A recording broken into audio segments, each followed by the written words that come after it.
I could say that my mom and dad, they never paid attention to me in the way that I felt I would deserve, so I declared war against the world. Everything's shining. I can't say this is gonna happen for everybody that's clean. Things that I didn't want to do, I had to do. I can't believe we're here right now doing this. This is a big thing, man. And so that's my biggest motivation right now, is just like seeing what I can do like while being sober. Or if I got to do whatever I got to do, like my life's got to change like right now, Ricky Maloney, from Ventura County. Childhood was pretty cool, man. My parents were pretty young when I was born. They were like fresh out of high school, 18. So yeah, everything was cool, man. My parents, I think that they did the best that they could, given their circumstances. We weren't rich, but we were like 90s poor. You know what I mean? Back then, I think everyone was a little poor back then, but childhood was cool, man. School was, I wasn't like I was like a good student or anything. Like I was like a C student, probably, yeah, barely getting by. I showed up, but I was always getting in trouble. Like, I remember being in class, and like I was always like the dude just was like roasting people and talking shit, and like they put my fucking desk outside. I was just always getting in trouble. Have like a parent teacher conference, and like my teacher would tell my mom that I'm like need to shut the fuck up in class. I'm always like making jokes and shit like that. But I wasn't a bad kid. I was always afraid to get in trouble. So like I tried to like do the right thing. But when you're a kid, you get put in situations where you like just got to do you don't want to do sometimes, just to be cool. Yeah. Can you tell me one memory that shaped you as a kid? One memory that shaped me as a kid. That's a tough question, man. That is a tough question.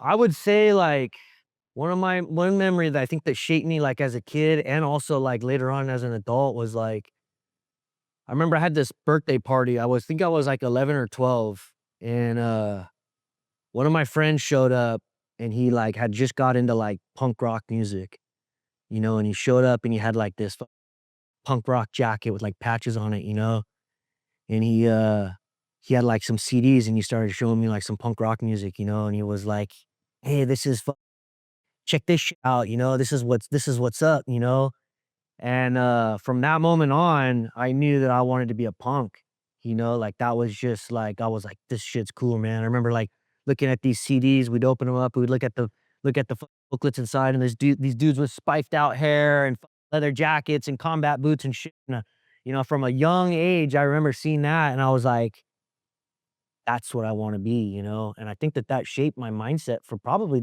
up and to the rest of my life. We would like read these lyrics and shit and go to backyard shows, and like punk rock was all about being anti-government, anti-society, and anti-religion. You know what I mean? And those were the principles that I stuck with. I mean, to be honest with you, still kind of stick with those principles. You know what I mean? Even in sobriety, I still don't trust the government. You know what I mean? Likewise. You know what I'm saying? Yeah, palabra. Yeah. Oh. Did you start getting high at a young age, or maybe? I mean, I know how the punk scene is. Yeah. So drinking, partying, was that in the picture at all? It was a little bit, but like I remember being like 14, and I grew up in Whittier. I was born in Ventura, but I grew up in Whittier, and in that area, it's like punks and the essays party together. You know what I mean? Those backyard gigs, there's a lot of fucking essays there. The young punk rock kids, there's a lot of Nas tanks and 40s and weed and all that shit, and like, if you're there, you know what I mean? You're doing what everyone's doing, and I remember like the first time I drank a beer, it was a Mickey's 40, and I was probably like 14. Had the fucking best time ever, but the next day I was in trouble. I didn't go home, but this is before cell phones. I didn't come home. My mom's pissed, my stepdad's pissed, and I got grounded for 2 weeks. They took the fucking TV out of my room. I couldn't go ride my bike. I couldn't, you know what I'm saying? And I'm like, man, these consequences suck. So I knew already I didn't like the consequences of drugs and alcohol, but I like the effects produced by it, you know? So I didn't like become a dope fiend right away, but like that kind of set the tone for like, you know, if I can get away with it, I'm going to, you know, and slowly I was getting better at getting away with it, you know? Is there like an age like when you know it starts becoming a problem? I didn't think it was a problem for a long time, to be honest with you. Like I remember the first time I really got loaded, I was like 18, right? And yeah, I graduated high school and I knew that I didn't want a regular job. I didn't want to put on a suit. I didn't want to go serve fast food. I hated that whole get down. You know, but I knew I need money. You know, and this dude that lived next door, he was like, "Hey, you got friends that smoke weed, right? Like, why don't you just sell them weed?" And I was like, "That's a pretty good idea, you know?" So he's like, "Well, I'll front you an ounce of weed. You know, you go get the money, you come back, give me the money, and we'll just do that." You know, so I started selling weed at 18, and I remember going to this pad, and this dude was like, "Hey, you know, I want to get a 20 sack of weed. Come by." I went over there, I dropped it off, and he's all, "Yeah, you want to have a beer?" And I'm all, "Yeah, let's have a beer." So we rolled up a blunt, started drinking a beer. He's all, "You want to do a line of coke?" I'm all, "Absolutely. Let's do a line of coke." You know, we do a line of coke. We're talking about, you know, all kinds of fucking business ideas. We're gonna start fucking cars or whatever the fuck. You know what I'm saying? We're like, you know, "Hey, we gotta fucking start these businesses," you know? And he's like, "You wanna do a hot rail?" I'm all, "What the fuck? What's a hot rail? What the fuck is that?" He's all, "Oh, it's when you know, heat up a glass tube and you fucking snort a line, you blow out a cloud of smoke." I'm like, "Absolutely, I wanna do that. You know, that sounds like a great time." I did the hot rail, blew it out. My nose is all on fire. I'm all, "What the fuck?" He's all, "That's crystal meth, man."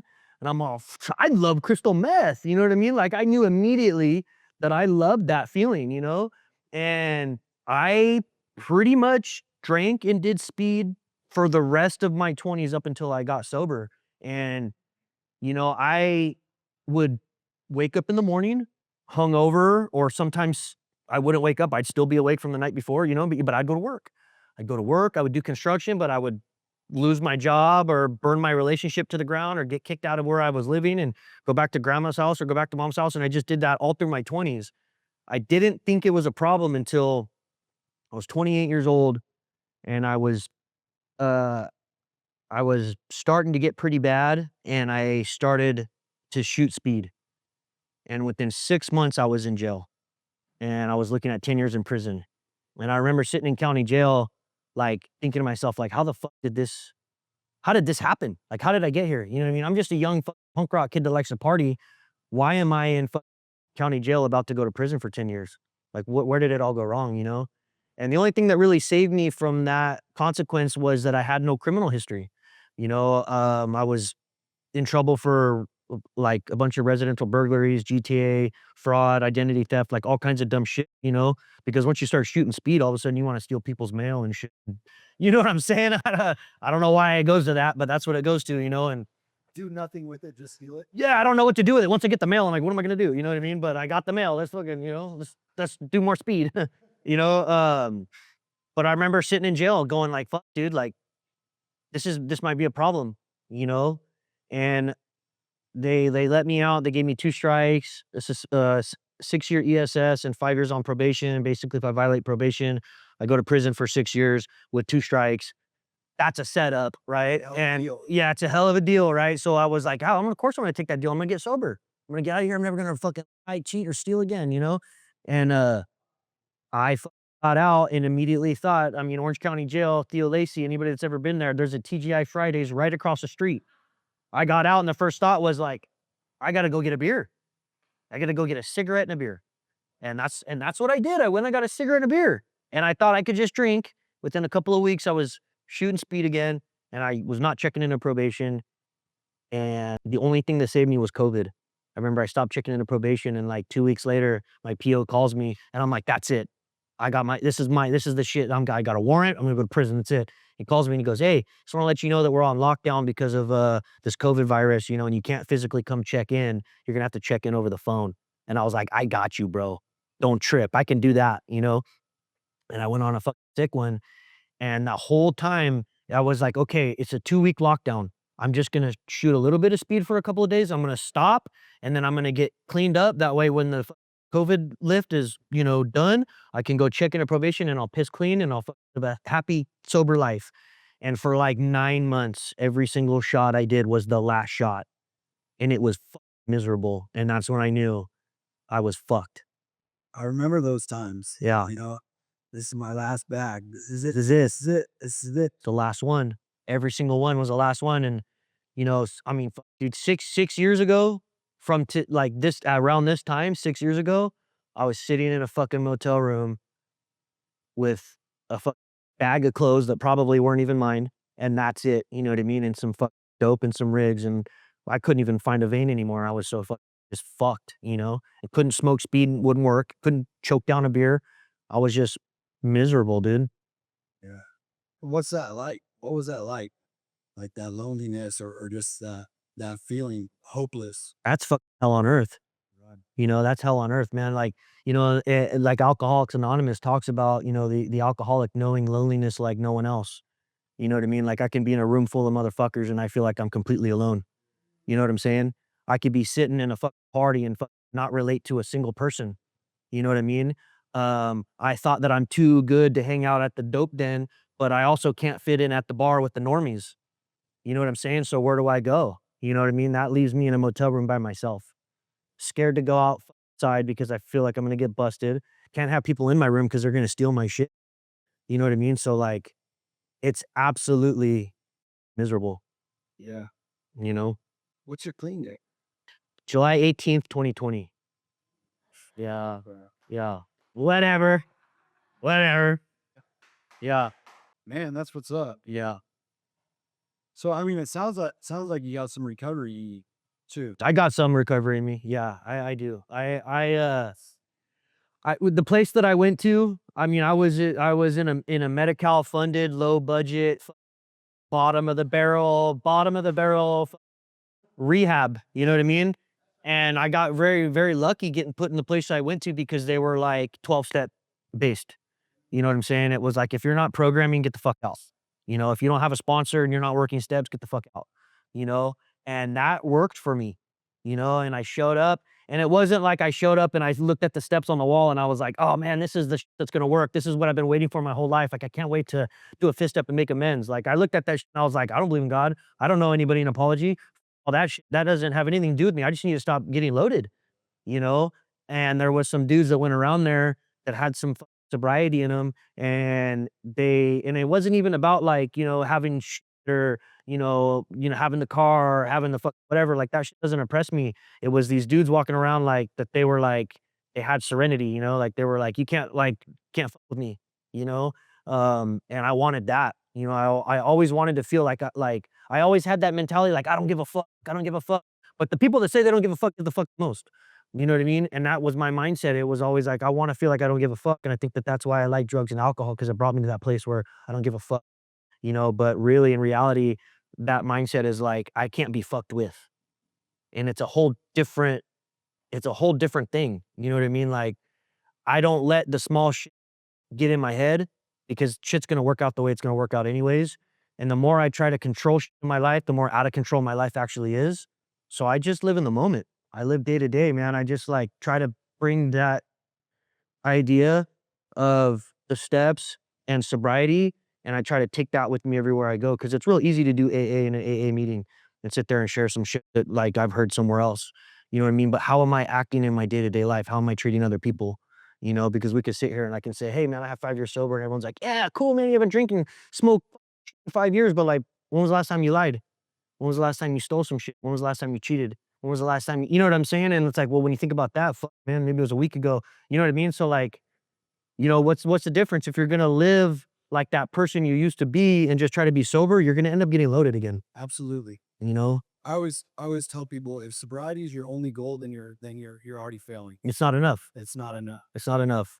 People think that like it's all about staying sober, but it's all about becoming the best version of yourself, you know? And like when I am the best version of myself, I stay sober automatically.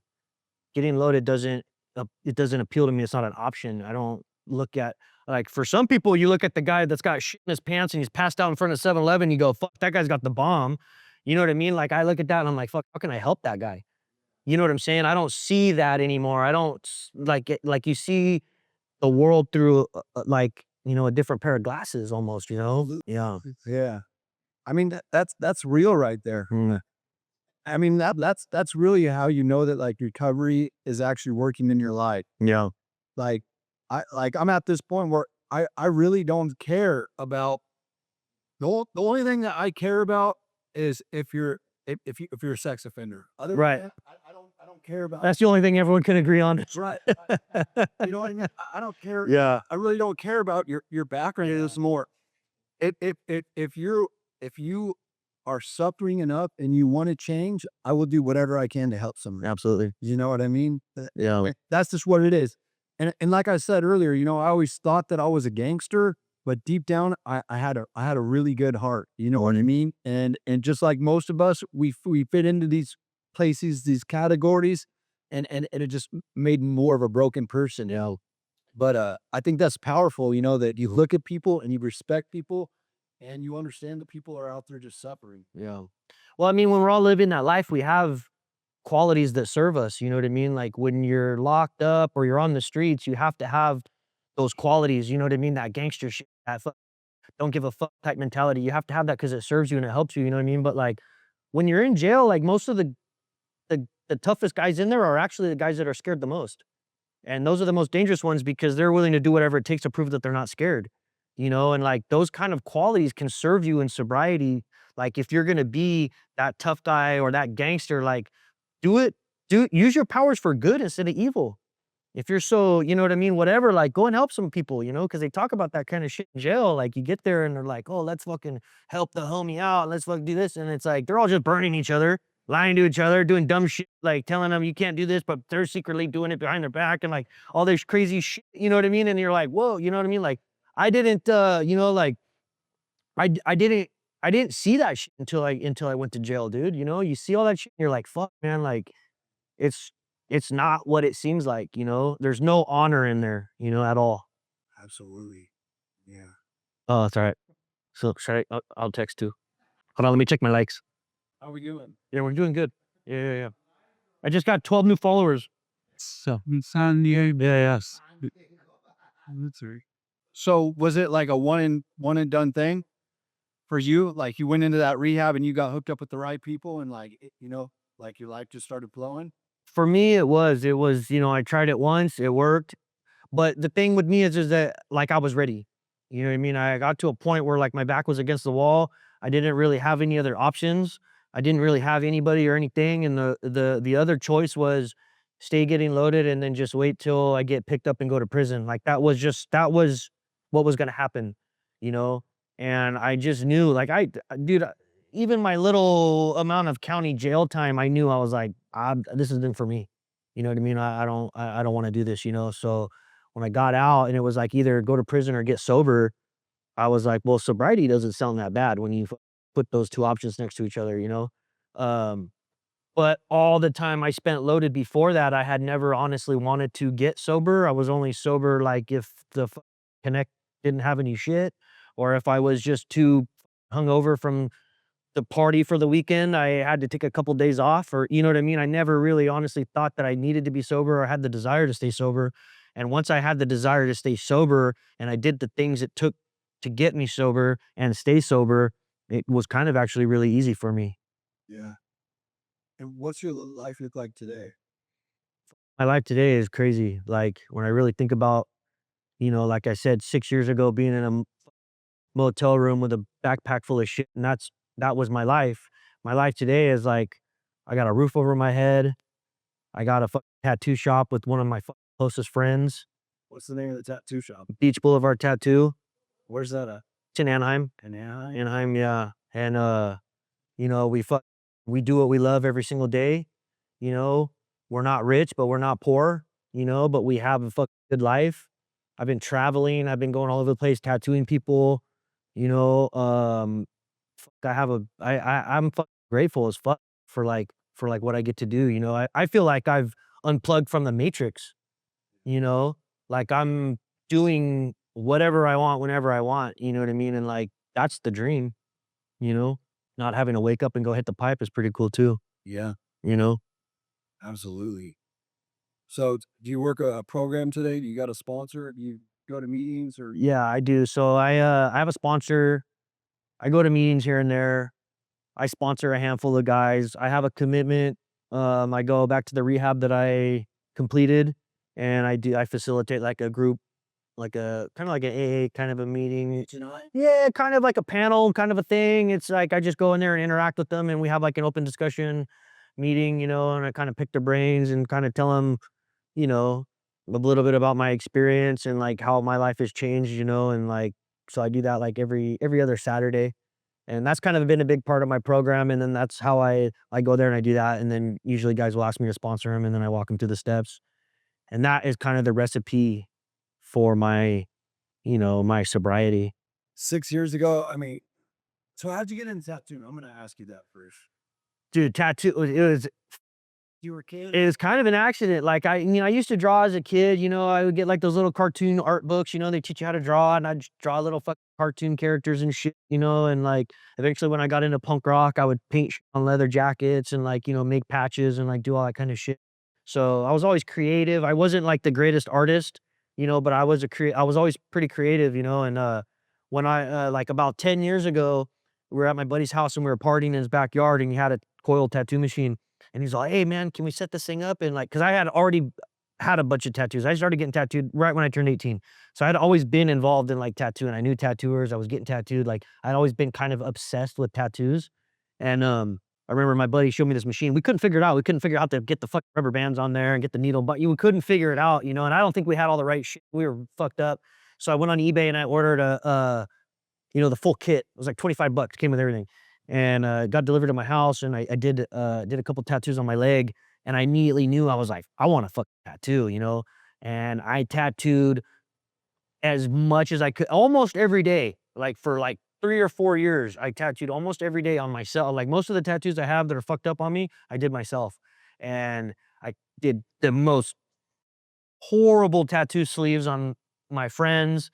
I've seen them now and I'm like, "Oh my god." And it's like ironic that I make these videos about bad tattoos. Like a lot of my tattoos could be on my own Instagram.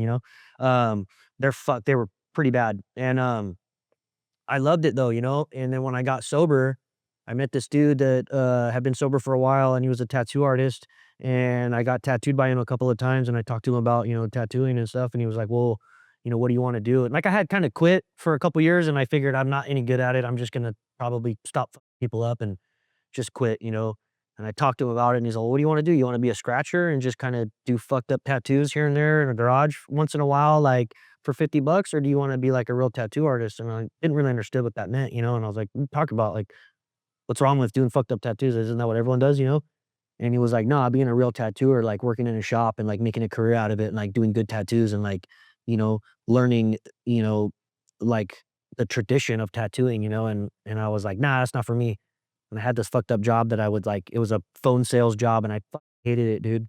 And I was making cool money, but I couldn't stand the job. And so I hit him up and I was like, "Hey, what's up with that apprenticeship, man?" And he was like, "Yeah, let's do it. Come to the shop." And I quit that job. I did my apprenticeship, and worked out. Probably the best decision I ever made. I almost didn't do it. I almost told him no. So at this point, you're sober and you jump in and be an apprentice. Yeah, I had about a year sober when I started my apprenticeship.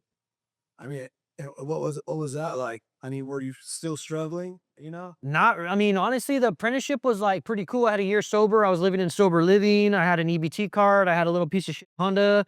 Everything was cool, man. I would like wake up in the morning. I would work part-time at the call center. I'd go there at like 7 or 8 in the morning. I'd work for a few hours, try to crush a couple deals. And then at 11:30, I'd get off and I'd get to the shop by 12. I'd open up the shop. I'd get those guys cleaned up or set up or whatever I had to do, go get them lunch, draw some shit. They would make fun of me kind of, and like talk shit to me. And I would just soak it all in and learn as much as I could. And I did that for a year. I did that for a year until they started letting me tattoo at about 6 months. But once I started tattooing, I already kind of knew a little bit. So I kind of feel like I got pretty, not good, but like I kind of started to figure out what they were trying to teach me pretty quickly. And by about a year into my apprenticeship, I completed my apprenticeship, and they let me loose. And I just started just doing tats, bro. It was cool. So now you're a full-time tattoo artist, Full-time tattoo artist. and is it your shop or? So it's my partner's Big Happy Tattoo. He's like my partner. Orale, homie. So he was actually kind of one of my mentors at that shop that I apprenticed at. I mean, I learned from everybody in the shop, you know what I mean? But like he was pretty sick at what he did, and he was super cool, and, like, I would always kinda ask him some shit, and he would show me what's up, and he would tattoo me and, like, tell me about, why he's doing it or what he's doing, and then, we had ended up getting this shop. There was a bunch of us in the beginning, and those guys kinda slowly went and did their own thing, and now me and him have this fucking tattoo shop. That's what's up, man. Yeah. What are some goals that you have now? Man, if I could just keep doing what I'm doing, I'd be stoked with that. You know what I mean? To be honest with you, like, I feel like I have already gone above and beyond any goals I ever would have had for myself, but like, I just set up short-term goals, like, the first thing was like, you get sober and you get a car and you get out of sober living and you get a, whatever. Like, I didn't even plan on I didn't even plan on doing what I'm doing right now with my career. I didn't ever even think that this was possible. I figured I'd probably tattoo a little bit here and there, probably have to go work a part-time job and just do tattoo on the side or work a couple days in the shop, and like now I'm running a shop and tattooing full time and traveling and meeting a bunch of sick ass artists and all that. Like, it's crazy. I can't even imagine how it could get better, but I know that if I keep doing what I'm doing, it's gonna. So I can't I don't even know, like, where it's gonna take me. Is there any message that you have for someone who's still struggling out there? Just reach out, dude. Reach out to somebody that's sober. Like, that's the first thing is, like, asking somebody for help, like, you can't do this shit on your own. I couldn't have done this shit on my own. I had to reach out to somebody that pointed me in the direction, was like, "Hey, why don't you go to this rehab?" And then I make the phone call and they tell me what to do, and you get in, like, you just got the first step is reaching out. If you can't admit that you think that you have a problem and that you need help, you're just gonna stay where you're at, so that's what I would say to do. Is there anything that you want to say? Oh, you Man, just give yourself a chance, like, all the shit that I'm doing with my life right now that's pretty cool and amazing, and it's shit that I didn't think that I'd ever do. I could have missed it if I didn't try to get sober. If I didn't get sober, I wouldn't be doing what I'm doing, because if you're still drinking and you're still, doing drugs or smoking weed, like, you're not gonna reach your full potential. I just don't believe that, you know? And there's a lot of people out there that are doing some sick shit and still drinking and still smoking and they're still achieving but, like, if you put that shit down, imagine what you can do. If you're achieving with 50%, imagine what you can do with 100%, So just give yourself a chance. I think that's good right there. Cool. Honestly, I know that your pop is here. Mhm. Yeah. Yeah. So, I mean, do you want to talk about like what your relationship looks like today with your family? Fuck, dude. Yeah, like, I mean, you could talk shit. yeah, I'm gonna talk shit a little bit. It's pretty crazy, dude, because my entire family's sober. My whole fucking family's sober. My grandma's been sober since before I was born. She's always been 43 years. She's been sober, so she's always kind of been like, every time I got in trouble, I go to grandma's house and she'd be like, "You want to go to a meeting?" I'll be like, "No." You know what I mean? And so she's always been sober, but like, my dad wasn't sober, my mom wasn't sober, my sister wasn't sober, like nobody else in my life was sober, and as I, like when I got sober, like, you know, my sister and her dude got sober, and it was a crazy because like my sister and her dude were fucked up and like it was all bad and you know what I mean? My first thought is like violence. And I remember talking to somebody and I was like, "What do we do with this guy?" And he's all, "Well, we could beat the shit out of him or we can help him." And I was like, "Fuck, okay." So we helped him and now he's like sober and now like I couldn't hand pick a better dude for her. You know what I mean? So like imagine if we didn't fuck, you know what I'm saying? So like you do this shit, you get sober and you become like an example, and like people see that and like you start to help other people and you start to watch their life blossom, and like now they have like a beautiful baby boy that's just like the cutest little kid, you've ever seen. And like that's cool to be a part of that, you know what I mean? And then like my dad's got a couple years sober, and like a couple years he reached out and he was like, you know, everything's fucked up, and I just don't know why. And I'm like, I think I might know why, you know? I think I got a pretty good idea why it's fucked up, maybe you come out here and do what I did. And he was like, left me on red for like 2 or 3 days. And then he hit me up, he's like, "All right, let's do it." And we brought him out here and like now he's sober. And like it just so happened that like one of the dudes that like landed in detox the same day as him has been sober since then. And like I sponsor him and he's like one of my best friends now. And I think that that is not like a coincidence. You know what I'm saying? Because like if they didn't recover at the same time, what would that have looked like? You know what I mean? Because like I feel like when you connect with somebody like that, that accountability comes into play, you know what I mean? And you feel like, man, I don't want to let this person down, so I'm going to stay. You know what I mean? And you give yourself a chance, you know? So I think that that all happened for a reason, you know? And like my chick's fucking sober, you know what I mean? She's got, you know, like 10, 10 years. And you know, she like, it's cool because like I've never been in a healthy relationship before, you know? Yeah, what's his name? Yeah. You know, and it's weird because like to be in a healthy relationship with somebody where like if you do something like fucked up, like you take accountability and you're like, hey, you know what? I think that I was wrong about that. Like, hey, you know, and try to fix it and make it right. And like when people work a program, like we don't fight. You know, we don't fight. And you know, my mom's sober.